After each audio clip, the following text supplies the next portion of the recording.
He leaned across the table at dinner and whispered, "I'm going to marry your sister," as if I didn't already know. As if he hadn't wrecked everything 6 months ago, in the bed that was supposed to be ours. The whole table was bracing for a breakdown I had no intention of delivering. So I turned, gave him the same smile he'd given me the night he shattered my world, and said loud enough for everyone to hear, "Congratulations. And I'm with the head of the Mafia." And right as the laughter started curdling into pity, the restaurant door opened. Lorenzo Moretti walked through the room without rushing, looked only at me, and extended his hand. What I didn't know yet was that the lie had never been mine. It had always been his.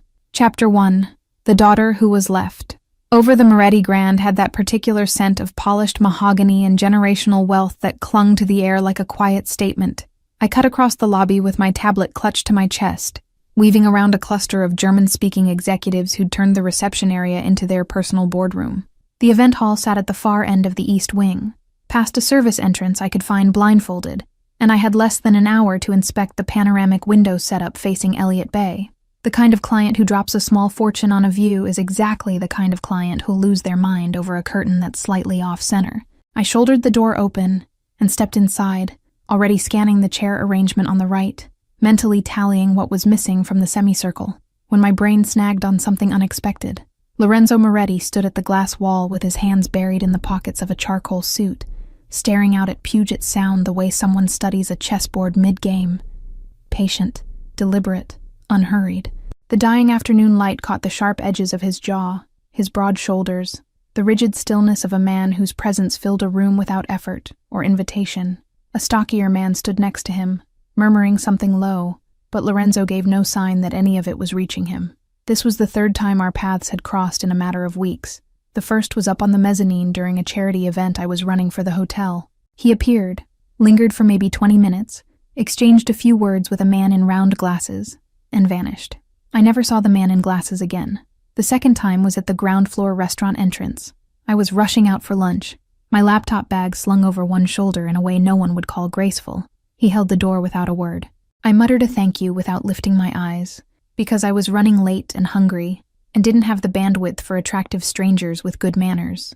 But this time, in the vast emptiness of that hall, with the amber glow off the bay turning everything golden, he turned. He looked at me, and I looked back. Miss Hayes, low, unhurried, the kind of voice that didn't fight for space in a room because it already owned every corner of it.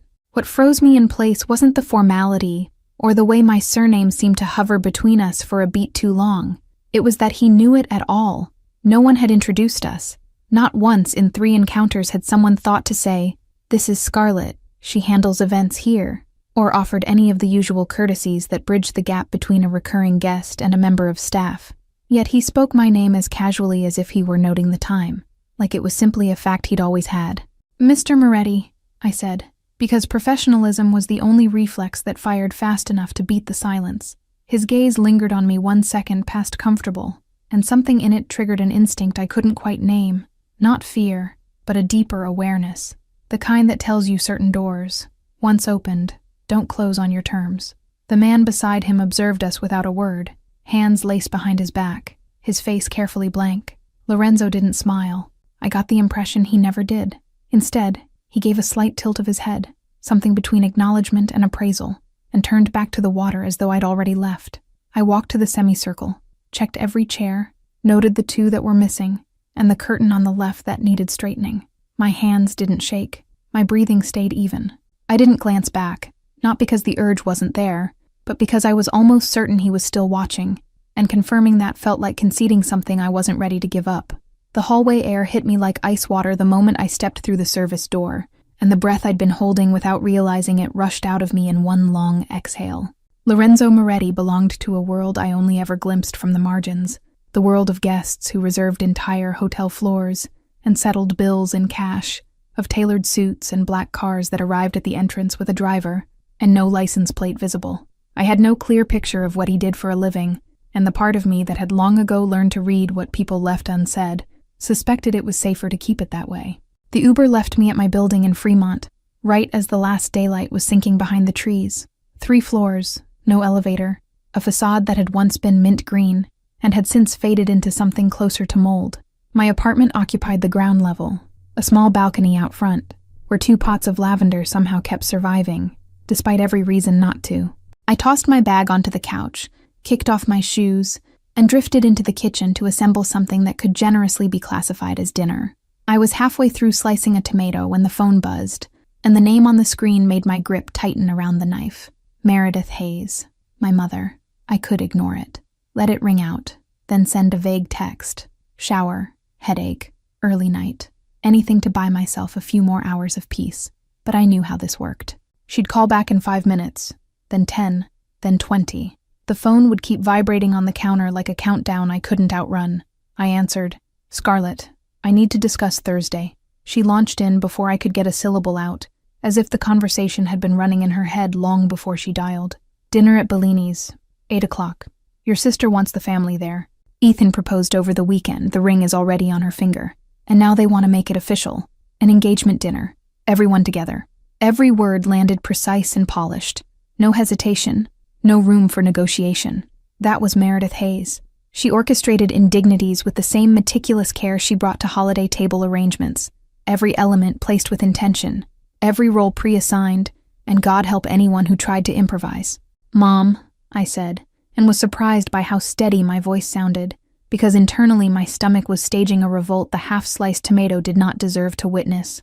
"Ethan is my ex-fiancé, Chloe is my sister, and you want me to sit at a table and toast their engagement, with wine and dessert. I want you to show up for an important family occasion. That's not the same thing." It was exactly the same thing. But my mother had a near supernatural talent for dressing cruelty in language so measured, so outwardly reasonable, that anyone listening from the outside would wonder what I was complaining about. A talent like that could be called a gift or a blade. I'd spent years trying to tell the difference, and never managed. "If you skip it," she pressed, her tone straddling the line between concern and warning, "people will notice. And I've already fielded enough comments since you and Ethan ended things. I don't need more. People, comments, appearances.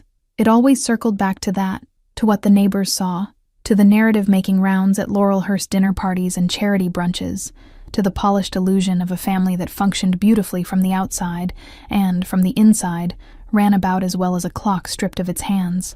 "I'll think about it," I said, because refusing my mother was like leaning into a concrete wall, theoretically doable, physically draining, and ultimately pointless, because the wall always pushed back harder. "Think quickly. The table's already booked." The line went dead. No goodbye. Meredith Hayes didn't waste syllables once her point had been made. I stood in the kitchen staring at the phone in one hand and the abandoned tomato on the cutting board, cycling through every response I'd swallowed, every sharp truth I'd bitten back, because speaking it would have cost more than I could afford. The reality was clean and cutting. I was the leftover daughter. I'd always been. Chloe was the younger one, the effortlessly charming one, the one who never had to work for a proud look from our parents. I was the other, the eldest, the self-sufficient one, the one who'd carved out an entire career on her own and still couldn't occupy the space my sister claimed just by walking into a room. And now Chloe had Ethan, the man who'd shared my bed, who'd made promises I was naive enough to trust, and who I'd found with my sister in a way that still sent bile rising in my throat whenever the memory surfaced uninvited, and it surfaced often, with a vicious regularity, almost always in the dark, almost always right when sleep was finally within reach. No one knew that part. No one knew what I'd actually seen. I'd constructed a sanitized version. Things ran their course. We parted ways, no bitterness, and repeated it until the words felt almost true. Almost. Because the real story still lived underneath all that composure, like a bone that healed crooked and only aches when the weather turns. I set the phone by the sink, left the tomato where it was, and moved to the living room. I lay on the couch in the dark, staring at the ceiling, and let myself think about all of it. Bellini's, the reserved table, Chloe's radiant smile, my mother's look of satisfaction, Ethan's hand, and the ring that should have been on my finger. I wasn't going. Absolutely not. I was going. And knowing that I was going, knowing full well that every minute at that table would feel like a careful velvet-gloved demolition, was the worst part of all. Because it meant that even after everything, my mother's voice still drowned out mine. The ceiling offered nothing. I had nothing either. Chapter 2, 20 Minutes of Revenge. I woke up with a parched mouth and the unmistakable awareness that whatever I'd done overnight didn't qualify as sleep. just a prolonged act of lying still with my eyes shut while my body faked recovery. The light filtering through my bedroom window was the flat, colorless gray that Seattle reserves for days when it wants you to know it's not on your side. I stayed in bed longer than I should have, staring up at nothing, because the ceiling was the one thing in my life that wasn't asking me for something. Dinner was tomorrow.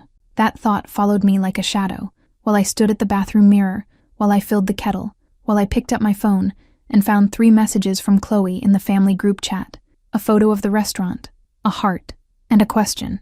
Scar, did you confirm with Mom? I didn't reply. I flipped the phone face down on the counter as though hiding the screen could erase the words. It couldn't.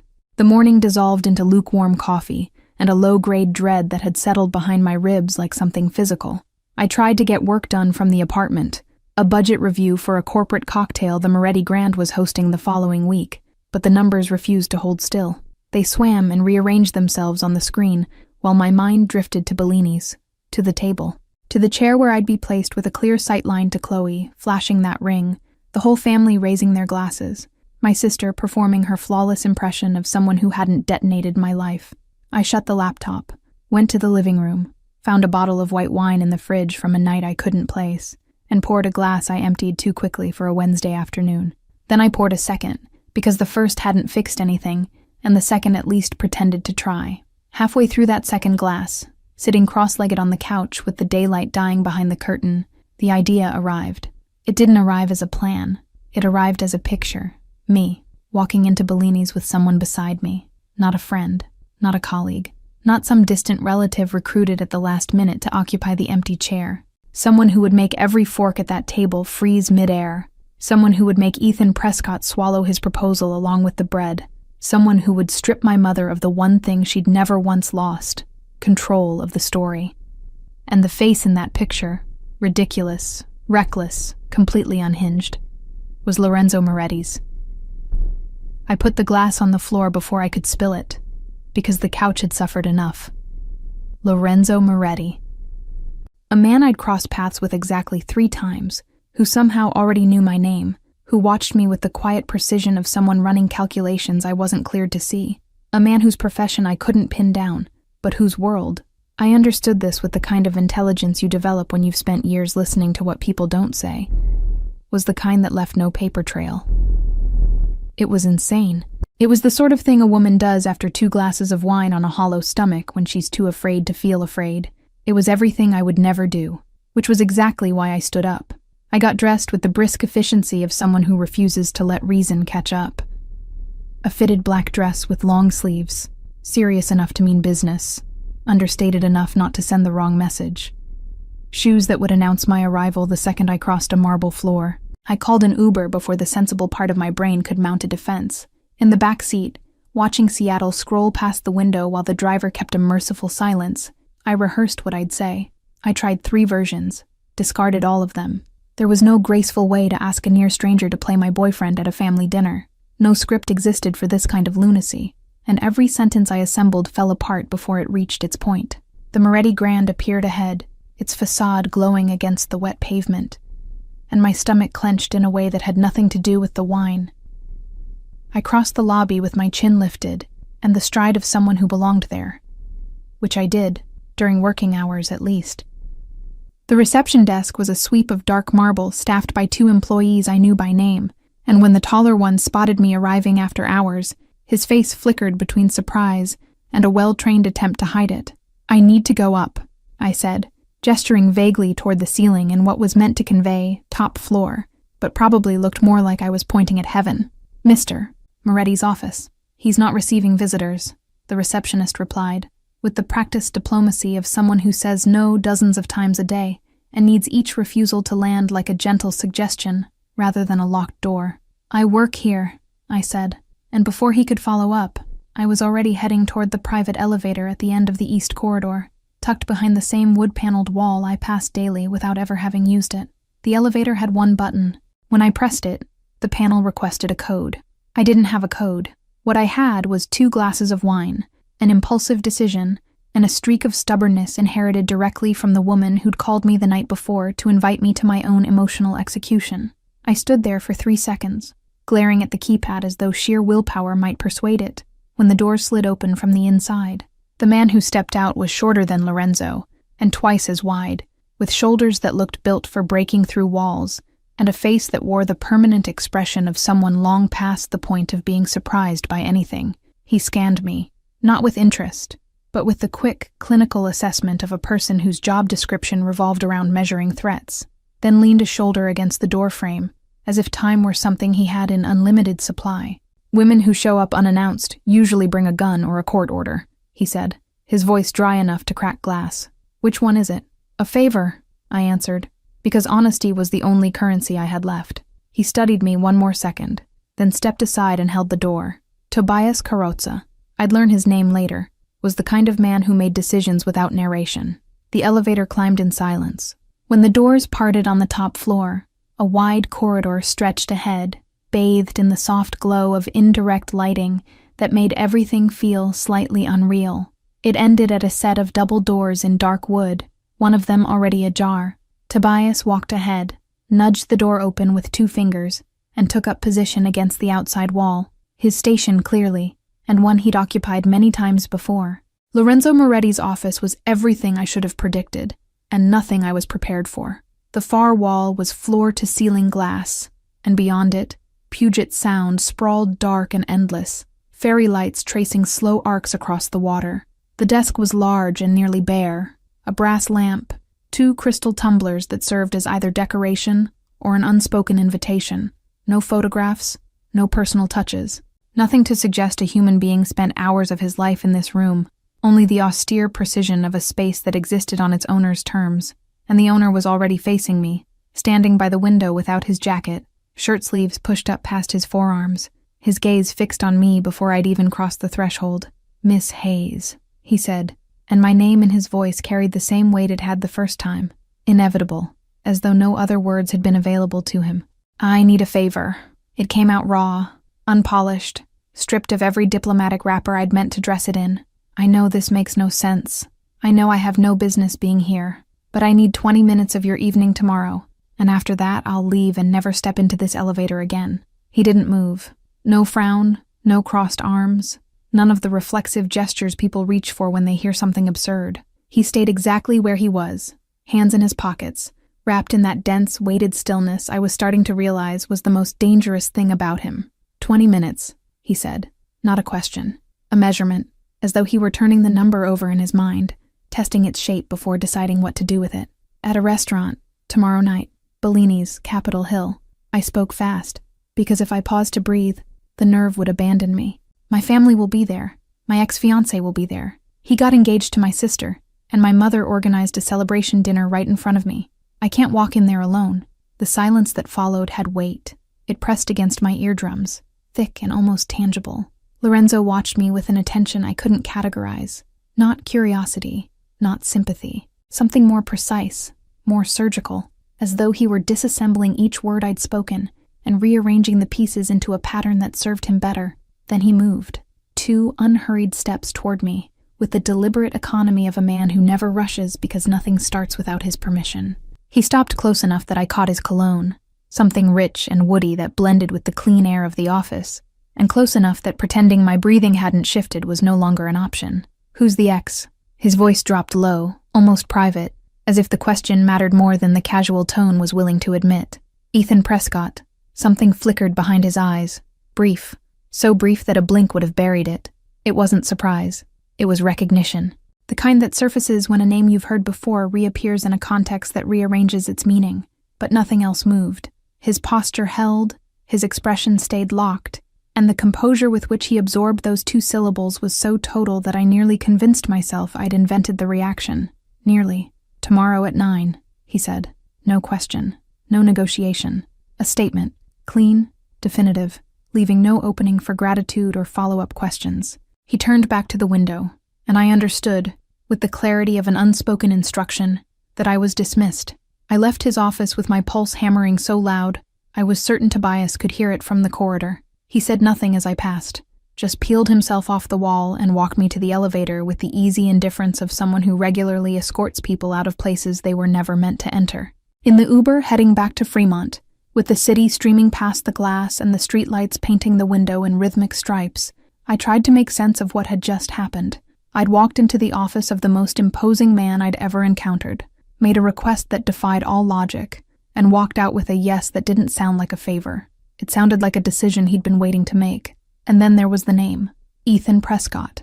The way Lorenzo reacted, or rather, the way he contained the reaction, told me it meant something to him. Something I wasn't privy to, something he had no intention of sharing.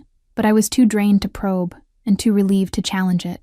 And in that moment, the only thing that mattered was uncomplicated. I wouldn't be alone tomorrow. I tipped my head against the seat and closed my eyes, and behind my eyelids I saw him, standing at the window with the sound at his back, watching me the way someone watches a chess piece that just moved itself to a square no one anticipated. I left the hotel convinced I'd won something. Lorenzo Moretti, standing at that same window with the whole city stretched beneath him, was already losing. Chapter 3. And I'm with the head of the Mafia.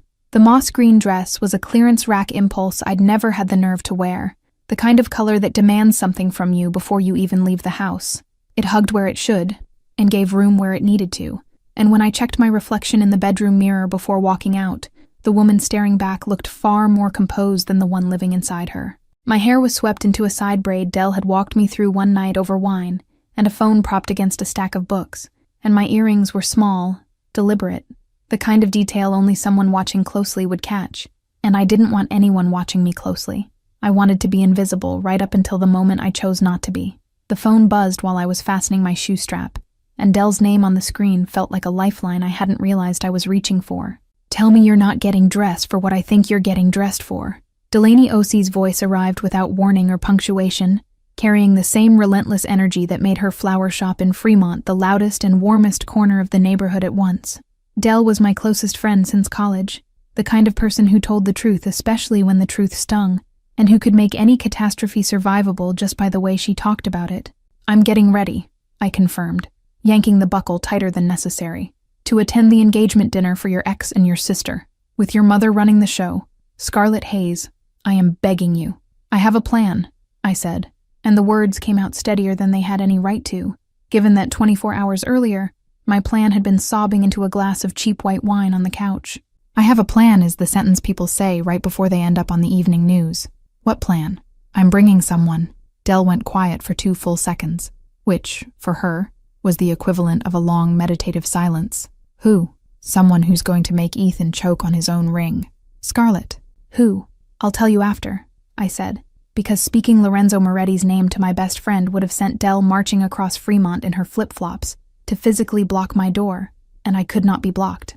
Not tonight. I ended the call before she could object, grabbed my bag, and headed downstairs to where the Uber was already idling at the curb, the dashboard glow illuminating a driver who couldn't have cared less about my personal crisis. I gave the address for Bellini's and leaned back, and the city streamed past in wet smears of light, while I breathed slowly and told myself it was just a dinner, just one evening, that in a few hours it would all be behind me. The lie was useful. Lies usually are when the truth is too much to carry. Bellini's occupied a Capitol Hill corner that seemed borrowed from another era. Dark brick, gold script above the entrance, a wooden door with frosted glass that concealed the interior as if the restaurant refused to reveal itself to anyone who hadn't earned entry. It was exactly the kind of place my mother selected with clinical precision. Classic Italian, dim lighting, linen on every table, waiters who remembered your name and never raised their voices. A flawless stage for whatever performance she had choreographed. I stepped inside, and the air greeted me with the scent of fresh pasta, olive oil, and melting candle wax. The main room unfolded before me with its communal tables and that warm, golden light that made everyone look better than they deserved. A kindness I was going to need tonight. The reserved table sat in the back right corner, separated from the others not by distance but by arrangement, the spacing of the chairs, the angle of the setting, everything signaling that this table was different. These people were different, and everyone seated there knew it. My mother was already in position. Meredith Hayes wore a pearl-toned dress and a look of satisfaction expertly calibrated to pass for warmth when it was, in fact, triumph. Beside her, my father, Richard Hayes, a man who occupied space with roughly the same presence as a vacant chair, turned his napkin over in his hands without meeting anyone's eyes. And at the far end of the table, as if the universe had staged the scene for maximum devastation, sat Chloe and Ethan. Chloe was beautiful the way a clear morning is beautiful. naturally, inevitably, without apparent effort. At 23, my younger sister had the kind of face that drew smiles out of strangers before they realized they were smiling, and tonight she was luminous in a pale blue dress, wearing a grin that wavered between joy and something I couldn't name in the moment, but that, if I'd been less proud, I might have called unease. She spotted me first and waved, a small gesture carrying a hesitation my mother didn't register, but that I catalogued like a piece of evidence. Ethan Prescott rose when I approached, because Ethan Prescott always rose, not from manners, but from the need to ensure every room registered his existence while standing. Heir to a Bellevue family that had made its fortune in luxury real estate, Ethan had the polished smile of a man who'd learned to appear charming long before he'd learned to be anything at all. The light eyes, the flawless hair, the suit he inhabited as though he'd been born wearing it, all of it was a performance so thoroughly rehearsed that during the time we were together, I'd confused competence with character. "Scarlett," he said, and my name in his mouth sounded like a song I once loved played in the wrong key. "I'm glad you came, really." The lie was so polished it barely left a trace. "Me too," I replied, and lowered myself into the chair wedged between my mother and an empty seat that, judging by the silverware arrangement, was intended to remain empty. The leftover daughter seated next to the leftover place. The symmetry was almost elegant, if you could build elegance from domestic cruelty. Dinner unfolded with the efficiency of a script everyone had memorized but me. My mother steered the conversation with the natural authority of a stage director, distributing questions like blocking cues, laughing at calculated intervals, touching Chloe's arm with an ease she'd never extended to me and that I'd long since stopped expecting. Ethan was talking about a renovation at the Escala apartment, Unit 1204, the same apartment where I'd found them together, the same number that still made my stomach contract as though the digits carried their own gravity. And Chloe listened with a smile that could have been devotion or compliance, and I no longer knew the difference. My mother slid a glass of wine toward me, with the casualness of someone pouring water, and I drank because I needed to do something with my hands that wasn't gripping the tablecloth. "The ring is gorgeous," my mother declared, studying Chloe's hand with a satisfaction she didn't bother disguising. The ring was already in place, a delicate white gold band, with a center stone that caught the candlelight with the stubborn insistence expensive gems have. I let my gaze rest on it a beat too long, and noticed an inscription on the inner band, too small to read from where I sat, but visible enough to confirm it was there. Chloe extended her hand with a laugh that wasn't proud. It was self-conscious, brief, fading quickly, as though she wasn't sure she had permission to feel what she was feeling. My mother didn't notice. My mother never noticed the things that actually mattered. Dinner continued. Ethan launched into a story about a weekend in Napa Valley with the confidence of a man accustomed to captive audiences, and with every passing minute I felt the pressure building inside me like water filling a glass. Gradual, constant, invisible to anyone watching from outside, but dangerously close to spilling over. It spilled at dessert. Ethan leaned toward me while my mother was discussing flower arrangements with Chloe for the wedding, and the motion was casual enough that no one else at the table caught it. He brought his mouth close to my ear, his breath brushing my skin with a familiarity that turned my stomach, and he said in a voice pitched for me alone, "I'm going to marry your sister." It wasn't information. It was a display. Ethan Prescott didn't whisper to inform. He whispered to claim ground, to remind you who held the upper hand, to twist the blade with the precision of a surgeon who knew exactly where the nerve endings were. And packed inside that sentence was everything he'd never said aloud, that I wasn't enough, that Chloe was the better choice, that he could do this right in front of me because I would never fight back. I should have stayed silent. I should have smiled, taken another sip, swallowed the humiliation with the tiramisu, and driven home to cry in my dark apartment, the way I did every time reality put me back in my assigned place. That was the expectation.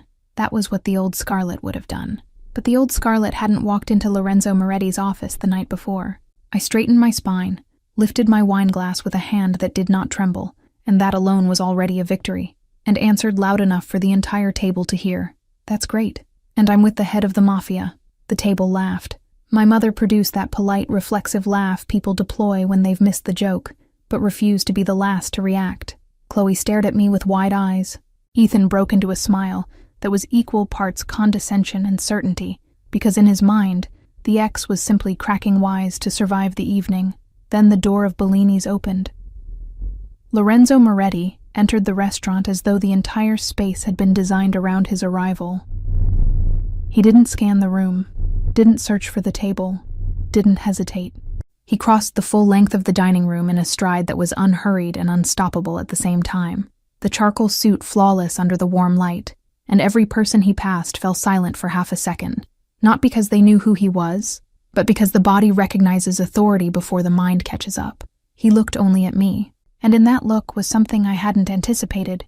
It wasn't performance, it wasn't obligation, it wasn't the favor being executed on schedule. It was something warmer, more authentic, more dangerous than anything I'd imagined when I stood in his office the night before. He stopped beside my chair and extended his hand. He said nothing. He didn't need to. His hand was there, open, steady, waiting, and the gesture was at once an invitation and a verdict. I placed my hand in his, and Lorenzo's fingers closed around mine with a pressure that was controlled and possessive in equal measure, as if he were saying without a single word that from this point forward I was under his care. I rose from the chair.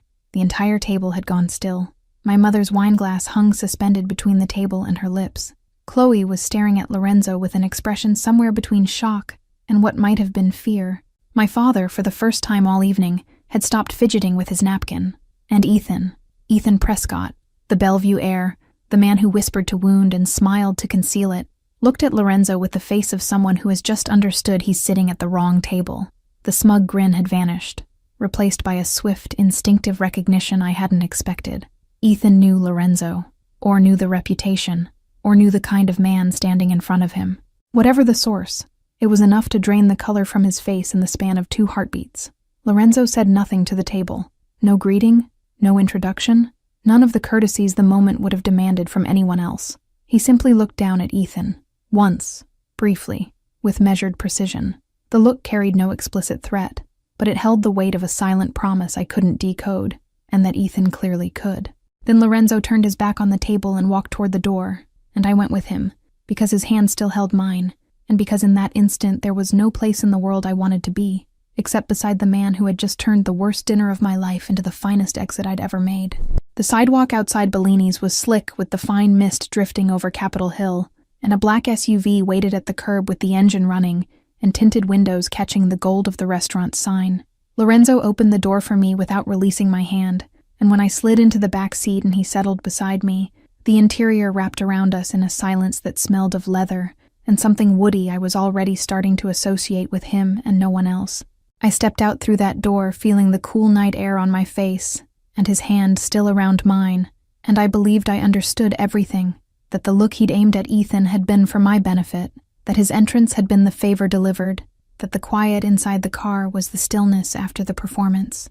But Lorenzo's look at Ethan hadn't been for my sake. I just didn't know that yet. Chapter 4. After the door at Bellini's, the SUV glided through Capitol Hill without a word spoken, and I was bracing for the moment Lorenzo would end the evening, a polite goodnight, the driver turning north toward Fremont, and me walking into my apartment alone to sit with the wreckage of what I'd just done. The script was simple. Thank you, good night, we never speak of this again. Quick and clean, like pulling off a bandage in one motion. But the car didn't turn toward Fremont. I noticed when we crossed the bridge over the canal, and the city lights trembled on the dark water below. My apartment was to the right, north. The driver, Tobias, the same man who'd opened the elevator for me the night before, kept straight, heading west, skirting downtown with the practiced ease of a route driven daily. This isn't the way to my place, I said, and my voice held steadier than it should have, given that my pulse was still catching up from the restaurant. Lorenzo sat beside me with the composure of a man in a boardroom, reclined, unhurried, entirely in command. He didn't look at me when he spoke, and his words came out low and deliberate, carrying the weight of something already decided before I'd thought to ask. Not everyone at that restaurant heard your line as a joke. The sentence settled between us, and I felt its meaning peel open inside my head. Slowly, one layer after another, each layer reshaping what I'd done. I had said, I'm with the head of the Mafia, loud enough for a table of 6 to hear, in a packed restaurant, in Capitol Hill. I'd meant it as a punchline. My mother took it as a punchline. Chloe took it as a punchline. Ethan took it as a punchline. Right up until Lorenzo walked through the door and made it real. But not everyone heard a punchline, and the ones who didn't were exactly the people I never wanted knowing my name. Where are we going? I asked, because the question I actually needed to ask, what are you telling me, was too large for the inside of that car. Queen Anne. Lorenzo said. 2 words, a neighborhood, nothing more. The rest of the ride passed in silence. I watched the city shift through the window as we climbed, the commercial blocks of downtown giving way to older residential streets, the lights thinning, the traffic fading until the SUV was the only vehicle on the road. Tobias drove without haste, with the certainty of someone who knew every curve by memory, and not once did he glance at Lorenzo in the rearview mirror. He didn't need to. The destination had been settled long before we arrived. The building in Queen Anne had no name on its facade. A low-rise with a discreet entrance and a lobby that functioned more as a checkpoint than a welcome. No decor, no signage, nothing to suggest anyone lived there. Tobias parked at the side entrance, stepped out first, held the door for Lorenzo, and then for me, and the 3 of us passed through a door that opened with a code Tobias entered before I could catch the numbers. The private elevator was soundless and fast, and when the doors parted on the top floor, I stepped into Lorenzo Moretti's penthouse and understood, with the kind of clarity that only arrives when exhaustion has stripped away every defense, that this man lived exactly as I would have guessed, and nothing like I was prepared for. The living room was enormous, with soaring ceilings and an entire wall of glass opening onto Lake Union, and beyond it, the illuminated outline of the Space Needle against the dark Seattle sky. The space was clean in a way that went past orderly. It was the intentional removal of anything personal. No photographs, no scattered books, none of the small traces of daily life that people accumulate without thinking. The furniture was dark and austere, chosen with the same surgical precision as the hotel office, and the only light came from a standing lamp in the corner that washed everything in amber, softening the hard edges of the room without quite warming it. Lorenzo moved through the space without switching on another light, and I followed because there was nothing else to do, literally or otherwise. He stopped at a door at the end of a narrow hallway, opened it with a gesture that carried no ceremony, and stepped aside so I could see. A bedroom, a wide bed dressed in white linen, a dresser, an armchair positioned by the window, with a view of the far side of Lake Union, and a half-open door revealing a bathroom with dark tile. The room was as impersonal as everything else in the apartment, but it was clean, and it was quiet, and quiet was the only thing I needed. "You're staying here tonight," he said, and his voice carried no trace of a request or a suggestion. It was a fact, delivered the way someone states an address or reads a forecast. The bathroom has what you need.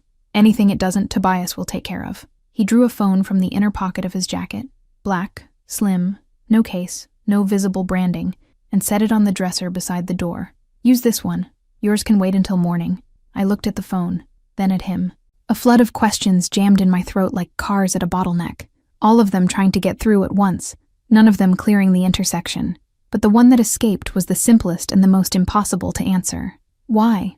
Lorenzo held my gaze for a second that stretched longer than it should have, and somewhere behind the composure I saw something shift. Quick, contained, immediately locked down. He didn't answer. He wasn't going to. I was beginning to understand that Lorenzo Moretti's silence wasn't the absence of an answer. It was the answer, and I needed to learn how to read it. "Rest," was all he said, and he left the room, pulling the door shut behind him with the same quietness he brought to everything. No sound, no rush, no space for argument. I stood in the center of that room for a stretch of time I couldn't measure, shoes still on, bag still hanging from my shoulder, staring at the bed and the window and the unfamiliar phone on the dresser, trying to assemble the pieces of an evening that had begun with a moss-green dress and ended on the top floor of a nameless building in Queen Anne. The exhaustion arrived all at once, a wave that had been waiting for the exact moment I stopped moving to pull me under. I kicked off my shoes, dropped the bag onto the armchair, and collapsed onto the bed without changing, without washing my face, without doing any of the things a functioning person does before sleep. The sheets smelled of lavender and something neutral I couldn't place, and the silence of the penthouse was different from the silence of my apartment, thicker, more sealed, as though the world outside had been switched off. I closed my eyes and thought about Lorenzo standing in the doorway, about the why he'd left unanswered, about what he'd said in the car, "Not everyone heard your line as a joke," and about the gravity those words carried. I gave in out of exhaustion. Not trust, not choice, not any of the reasons a rational person would offer for sleeping in the home of a man she barely knew. I gave in because my body had nothing left, and because, for a reason I still couldn't explain, this was the first place in days where I felt safe. Sleep pulled me under before I could decide whether that was a comfort or a warning. Morning came with gray light seeping through the guest room window, and the scent of coffee drifting from somewhere deeper in the apartment. I opened my eyes slowly, disoriented for a beat, before the memory assembled itself. The restaurant, the line, Lorenzo, the car, the bedroom, and when it arrived in full, it brought a faint nausea that might have been hunger, or might have been my body bracing for whatever came next. I got up, went to the bathroom, splashed cold water on my face, and dried it with a towel unreasonably soft. The woman in the mirror was wearing a wrinkled moss-green dress, smudged makeup under her eyes, and a braid that had surrendered overnight into stray strands pointing in all directions. I looked like someone who'd survived something, which, on reflection, was accurate. I followed the smell of coffee down the hallway and into the kitchen, which opened onto the living room across a dark marble counter that caught the gray daylight. Lorenzo was there with his back to me, filling 2 mugs with the unhurried ease of a daily ritual. He wore a button-down shirt with the sleeves pushed to his forearms, no jacket, none of the suit's armor, and the difference was subtle but real. He seemed 1 shade less impenetrable than the night before, as though the privacy of his own home permitted a sliver of openness the office and the restaurant didn't. He heard me before I spoke, my bare feet on the wood floor probably, and placed a mug on the counter beside me without turning around. "Black or with milk?" "Black," I said, and climbed onto the stool at the counter, wrapping both hands around the mug as if I needed something to anchor me. The coffee was strong and good. I drank the first sip in silence, while Lorenzo leaned against the opposite side of the counter with his own mug and an expression I couldn't classify. Not discomfort, not impatience, something closer to a quiet evaluation, as though he were waiting for me to arrive at a conclusion on my own. Before any conclusion could form, the phone he'd given me the night before rang on the counter.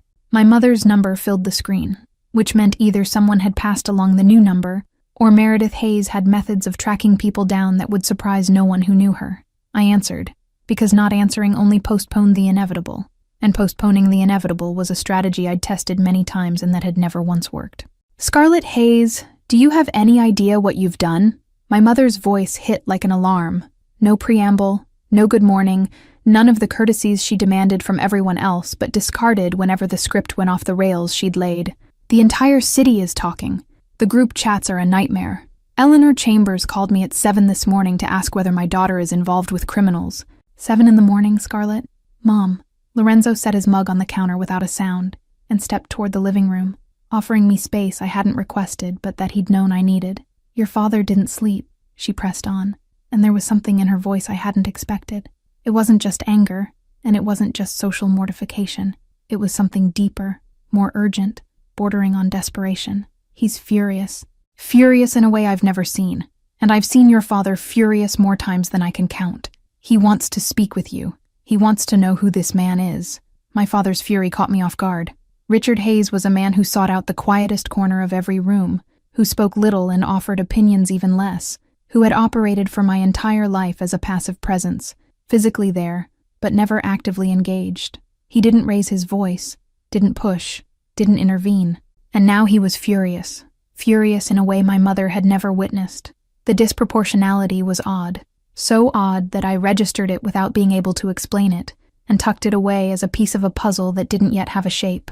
"Tell Dad I'm fine," I said, and my voice came out calmer than I felt, because Lorenzo was 2 meters away drinking coffee, and I refused to unravel in front of him. "You're fine? You walked out of a restaurant with a stranger in front of your entire family, and 'I'm fine' is your answer." "He's not a stranger," I said, and the sentence sounded more true than it had any right to, given that Lorenzo Moretti was still, technically, a man I barely knew who had for some reason offered me a guest room and black coffee on a Friday morning. Through the terrace door, the mist over Lake Union was starting to thin under the pale light, and the coffee in my mug had already gone cold. My mother talked for several more minutes, about reputation, about fallout, about the embarrassment Ethan and Chloe had endured, about how the proposal had been ruined because the older sister decided to stage a scene.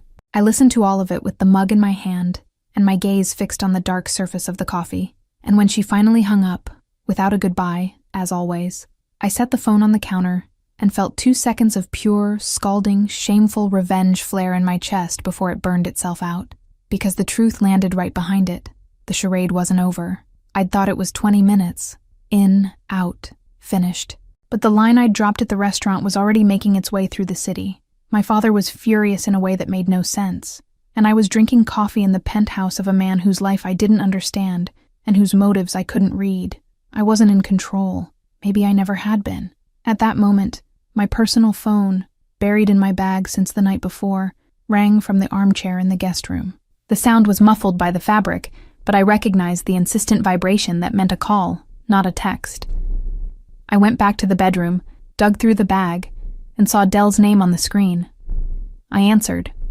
For the first 20 seconds, I heard no words.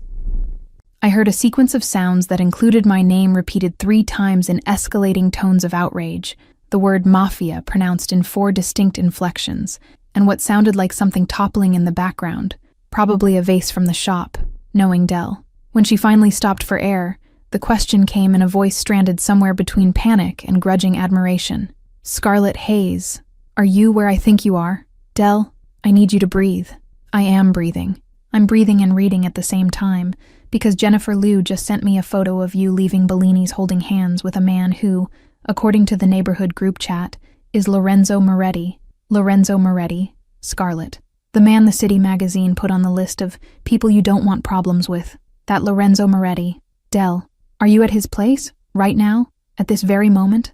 You are in the home of the man who controls half the port of Seattle and who, according to Vanessa Park, who is an attorney and actually knows about these things, has never been seen in public with any woman in recorded history. I'll explain everything when I see you, I said, and glanced toward the hallway where Lorenzo wasn't standing, but where his presence seemed to fill the space even in his absence. You are explaining right now, because I'm already putting together a sympathy bouquet for my best friend who has clearly lost her mind. I almost laughed. Almost. And the almost was enough to ease the pressure in my chest for half a second, which, on that particular morning, was enough. I hung up with a promise to tell her everything later, and went back to the kitchen, where Lorenzo remained in the same position, leaning against the counter, mug in hand, with the unhurried patience of someone who's never in a rush, because he sets the pace for everything around him. He looked at me when I appeared in the hallway, and I had the impression, brief, uncertain, that something flickered behind his eyes that could, with a very generous interpretation, be called amusement. The local paper described the scene at Bellini's as something between a rehearsed routine and a car accident, he said, his voice dry and flat, like someone reading a headline with no intention of commenting on it. I looked at him, and for the first time in weeks, maybe months, I felt something that wasn't dread, or fear, or the constant weight of being the leftover daughter. I felt like laughing, and I did, quietly, tiredly, with the dark circles and the crumpled dress and my bare feet on the cold kitchen floor. I laughed, because the alternative was crying, and I'd already cried enough. Lorenzo didn't laugh, but the mug rose to his lips a beat later, and I was certain he was hiding something behind that sip. The terrace door stood beside the kitchen, a glass panel that opened onto a narrow space with an iron railing and a view that, at that hour, showed Lake Union draped in low mist, the city beyond it looking like an unfinished sketch. I walked to the door and stood there with the mug between my hands and the cold air slipping through the gap, and I realized I didn't want to go back to my apartment. Not yet. Not because the penthouse was welcoming. It was striking, but cold, stripped of life. But because here, in this moment, no one expected anything of me. No one was asking me to smile, to forgive, to pretend I was whole. His footsteps behind me were muted by the wood floor, and when he stopped beside me, close enough that I felt his warmth but without touching me, his voice arrived in a different register, lower, more serious. The dry irony from the newspaper comment was gone. "You're not going to work today," he said, and it wasn't a suggestion. "I have an event to coordinate on Monday," I replied, more from habit than conviction. "And today is Friday. You have the weekend. But before that, we need to talk about what you did last night." I turned to face him, and the proximity struck me like a physical reminder that being near Lorenzo Moretti was something the body registered before the mind could process. He was taller than me without shoes, tall enough that I had to tilt my face up to reach his eyes, and at this distance I caught details the night before hadn't allowed. A thin scar running along the side of his jaw, nearly invisible, the kind a less attentive eye would mistake for a shadow, hands that held the mug with long, precise fingers, the way he breathed, controlled, measured, as though even the air that entered his lungs followed a rhythm he'd imposed. "The conversation," I said carefully, weighing each word, "is about the dinner?" Lorenzo held my gaze for a moment that seemed to contain more than its allotted time, and when he answered, I knew, with the quiet certainty that arrives when you hear something you already understood without realizing you understood it, that whatever illusion of control I still held was about to collapse. "The conversation isn't about the dinner," he said. "It's about you." The cold air from the terrace came through the open door and touched my skin like a warning, and I stood there with the coffee mug between my hands and the certainty that whatever Lorenzo said next would alter something I couldn't yet name, but that I already felt, heavy and inevitable, filling all the space between us. Chapter 5. The Pretty Cage. The conversation Lorenzo had implied that Friday morning never arrived the way I'd imagined. There was no moment where he sat down across from me and laid it all out. Why I was there, why he'd said yes to the favor, why my name carried enough weight for him to hand me a bedroom in his Queen Anne penthouse. What I got instead were rules. 3 of them, delivered that same morning over the kitchen counter with the casual precision of someone reciting a phone number. Don't leave the building without someone with you. Don't use your personal phone for anything that includes an address. And don't mention my name to anyone you wouldn't trust with your life. I set my mug on the counter hard enough that coffee sloshed over the rim. "I'm not a prisoner." "No," he said, eyes still on his phone. "Prisoners don't get a choice. You have one. You can walk out whenever you like. But if I stay, I follow the rules. If you stay alive." The sentence closed my mouth, not because of how he said it. Lorenzo never raised his voice, but because of what it weighed. He delivered "you stay alive" in the same register he might have used for "you stay comfortable," and that ordinariness was more unsettling than any explicit threat could have been.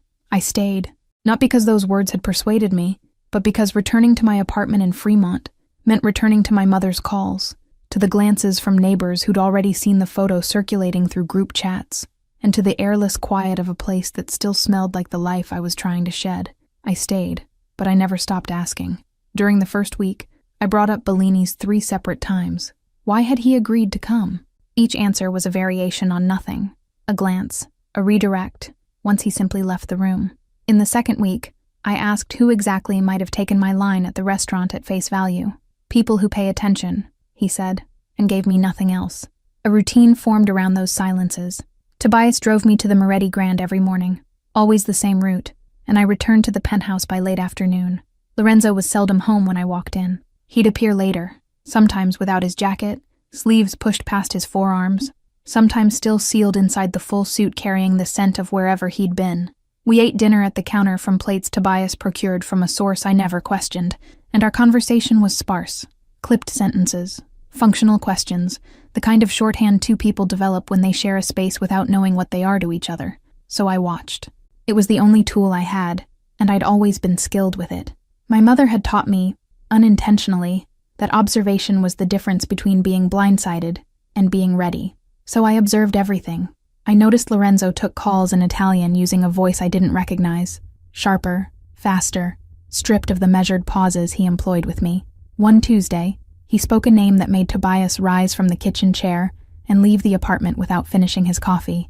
I noticed Tobias never removed his blazer, not even inside the penthouse, and that the shape at his waistband wasn't a phone. I noticed the refrigerator was restocked without my ever seeing anyone enter, that the towels were swapped without my hearing a single footstep, that the entire building operated on an invisible machinery designed so that no one would ever need to ask how anything got done.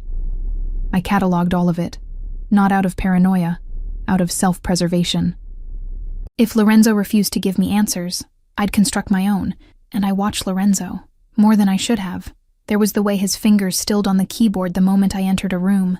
There were the dinners where I caught his gaze drifting, not to my face, but to my hand around the fork, to the shoulder where my strap had slipped, to the line of my neck when I turned toward the view of Lake Union. And there was the way he withdrew whenever he drifted too close, a single step back, always deliberate, as though there were a boundary marked on the floor that only he could see. I began to wonder what would happen the day he stopped pulling away. The answer nearly arrived on a Sunday night. Rain hammered the windows with a persistence that made the penthouse feel like it was contracting. I stood from the counter after dinner to head to my room, and Lorenzo rose at the same moment to head to his, and the hallway connecting our 2 doors was narrow enough that we passed each other at a distance that wasn't safe. I stopped. He stopped. We stood there, facing each other, close enough that I could feel the warmth radiating off his body. His hand moved slowly. His fingers grazed the outside of my arm, with a touch so light it was almost a question. My skin responded before I could, a shiver that traveled upward to the base of my skull, and I tilted my face up and saw something in his eyes that emptied the air from my lungs. Want, restrained by something more powerful. Then his phone rang. Lorenzo stepped back as though the sound had scalded him. He answered without meeting my eyes, turned, and vanished into his bedroom. The door clicked shut, and I stood alone in the hallway with cold hands and a heartbeat in all the wrong places, staring at the dark wood and trying to decide whether that touch had actually happened. I went to my room and didn't sleep. Neither did he. I heard his footsteps crossing the living room in the middle of the night, measured but restless, and the sound confirmed what the touch had already told me. Lorenzo Moretti was fighting something, and he was losing. But losing wasn't the same as surrendering, and the distance between the two, I was starting to understand, was exactly where the real danger lived. The next morning he drank his coffee on the far side of the counter, as though nothing had occurred. I let it pass, but I stored it away, because I was the daughter who'd learned to survive by paying attention, and in that house, paying attention was the only weapon I owned. Chapter 6. The Square and the Half-Truth. On a Wednesday afternoon, I left alone. It wasn't a whim. It was a choice. 3 weeks inside a penthouse with no answers, sharing space with a man who brushed his fingers against my arm in the dark and acted the next morning as though it never happened. I was drowning, not in fear, in ignorance. I couldn't bear the not knowing anymore. Not knowing why he'd agreed, why he shielded me, why he retreated, why every corner of this new life circled back to questions Lorenzo met with silence. I stepped out of the Uber at the entrance to Pike Place Market, with my hood pulled up, and the excuse that I needed air that hadn't passed through the ventilation system of a Queen Anne high-rise. The market was crowded, flower vendors spilling onto the sidewalk, the smell of fresh fish and dark-roasted coffee, tourists drifting with their cameras at a pace that grated against my restlessness. And I walked with no destination, because choosing one would have meant admitting I was running. The flowers made me think of Dell, and the missing her arrived sharp and sudden, 2 weeks without seeing her. I'd been sending clipped messages. "I'm fine. I'll explain soon.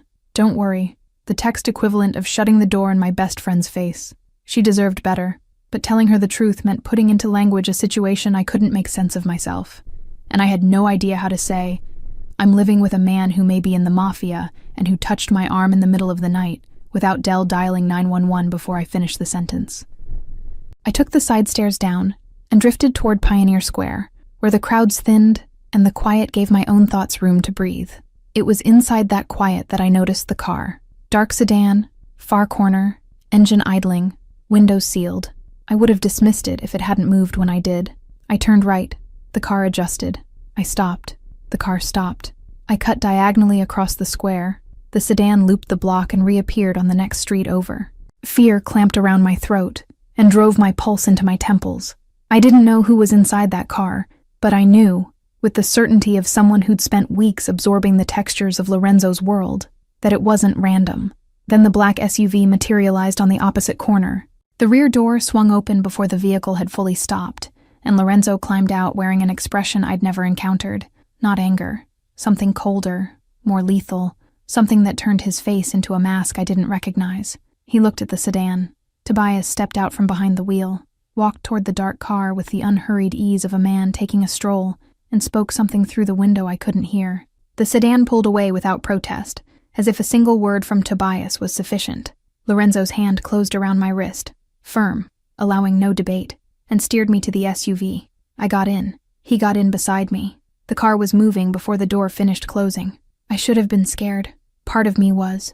But the larger part, the part that had spent 3 weeks stacking unanswered questions into a wall, was furious. Furious at the sedan. Furious at Lorenzo for finding me too fast in a packed market without my ever mentioning where I'd gone. The phone he'd given me. Of course, I should have known it wasn't just a phone. The silence inside the car was unlike any that had come before. Lorenzo stared forward, jaw clenched, his fingers resting on his knees with a control so rigid they were shaking. It was the first time his body revealed something his voice refused to. "You could have died today." His voice came out low, compressed. "Give me one reason to let that happen again." The sentence was a wound wearing the costume of a reprimand, and I felt anger surge. Not at him, at myself. "Give me one reason to keep living in a house where nobody tells me anything." I fired back, and for the first time since I'd walked into that penthouse, my voice broke. 3 weeks, Lorenzo. 3 weeks of rules and nothing else. You told me we needed to talk, and then you never brought it up again. I'm not a decoration you arrange on a shelf. I'm a person who has the right to understand why her entire life has been rearranged." He didn't respond, but the muscle in his jaw flexed in a way that told me the words had landed somewhere that mattered. The rest of the drive passed without a sound. That night, I found him in the living room, standing at the glass wall, a drink in his hand, the glowing city behind him like a backdrop he hadn't asked for. When I stepped out of the hallway, he turned with the look of someone who'd been waiting. "Why did you say yes?" I asked, steady, because I'd practiced steadiness through every minute of my shower. "That night in your office, I showed up uninvited, asked for something ridiculous, and you agreed. You owed me nothing. You didn't know me. And now you've moved me into your home, assigned a bodyguard to my life, and practically dragged me out of a public square. Why?" He placed the glass on the sideboard. When his eyes met mine, the usual composure had fractured. Small cracks, but visible. "Because when you walked into that office," his voice was quieter than I'd ever heard it, "you didn't try to impress me. You didn't cry. You didn't plead. You came in terrified and asked for what you needed anyway, and I couldn't say no." The words hung between us. I could see the weight of what he was admitting. Not a favor granted, but a choice that frightened him. The answer was beautiful, and I nearly accepted it. Nearly let the beauty of those words fill the space where the full truth should have been. But I'd spent 3 weeks watching. "That explains Bellini's," I said slowly. "It doesn't explain the rest. It doesn't explain the phone, the rules, the building with no name on it, the car that tailed me today. It doesn't explain the way you reacted when I said Ethan's name." Something moved across his face. Fast, contained, but I caught it, because 3 weeks inside that penthouse had taught me to read Lorenzo Moretti's silences more accurately than most words I'd ever heard. "Ethan Prescott," I continued, "means something to you. And that something is the real reason I'm here." Lorenzo held my gaze for a stretch of time that seemed to carry more than the seconds it occupied. Then he spoke, with a frankness that appeared to cost him like settling a debt. "Yes, but today isn't the day for that conversation. When I can tell you without putting you in more danger than you're already in." It wasn't enough, but it was more than he'd ever offered, and the way he delivered it, eyes locked on mine, no attempt to soften the gravity, made me believe there was a truth he intended to give me, just not yet. I crossed the room toward him, stopped close enough to feel his warmth, far enough that the next move would be mine. "If I stay," I said, "I'm done accepting silence where answers should be." "If you stay," he replied, and his voice shifted, sinking to a depth I'd never heard. "I'll tell you everything, but you're not going to like it. I never do. I stay anyway." I lifted my face and met his eyes, and for the first time since we'd met, Lorenzo Moretti didn't step back. I kissed him, and the instant my mouth found his, I knew 2 things at once: that this changed everything, and that he had known it would, before I did. Chapter 7. With open eyes. The kiss wasn't tender. It was built from weeks of narrow hallways and aborted touches, from gazes that lingered past their limit, and a fury I couldn't tell was his or mine. His mouth met mine with a stillness that lasted half a heartbeat, the time it took for the restraint to shatter, and then his hands were on my jaw, threading through my hair, settling at my waist, and he was kissing me back with an intensity that was disciplined and ruinous in equal measure. It was the collapse of a wall we'd both spent weeks constructing out of performed indifference. The path to his bedroom dissolved beneath me. I registered only the pressure of his hands against my back, the hallway wall grazing my shoulder for an instant, the door swinging open, and the cooler air of a room he'd been occupying alone for too long, reaching us like a held breath finally released. But the coolness didn't survive. The heat radiating from Lorenzo was its own gravity, pulling me into the center of a world he'd kept sealed. "I tried not to do this," he said against my skin, his voice raw, emptied of every layer of composure I'd come to know. "I know," I whispered, and the 2 words held everything I'd left unspoken for weeks. What followed belongs to the quiet of that bedroom, and the low light that draped over us like a second skin. It belongs to the breaths that found each other, to the hands that mapped and discovered, to the surrender of 2 bodies that had finally stopped pretending. The world beyond those walls fell away. There was no yesterday, no tomorrow, only the absolute present of 2 people giving in to what they'd been refusing for too long. It was the end of a war, and the start of something I didn't yet have a word for.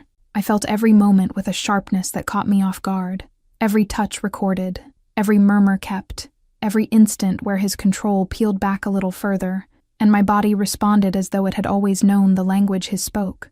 When the silence returned, Lorenzo lay on his back with his forearm across his eyes, and his breathing still uneven. It wasn't the hollow silence from before. It was the dense, exhausted calm of someone who has passed through a storm and emerged on the other side to find the sky clearing.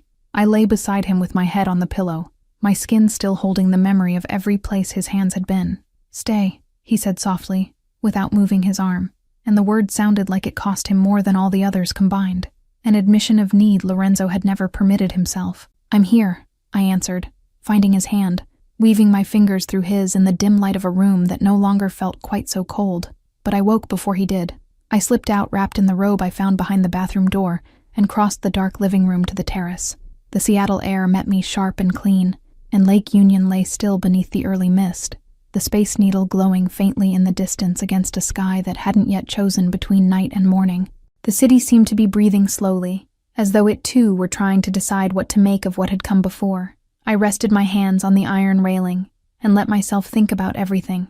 The event hall overlooking Elliott Bay, Bellini's, his hand around mine, the penthouse, the wordless dinners, the hallway, the touch that was interrupted, the dark sedan in Pioneer Square, the sentence that had cut deepest.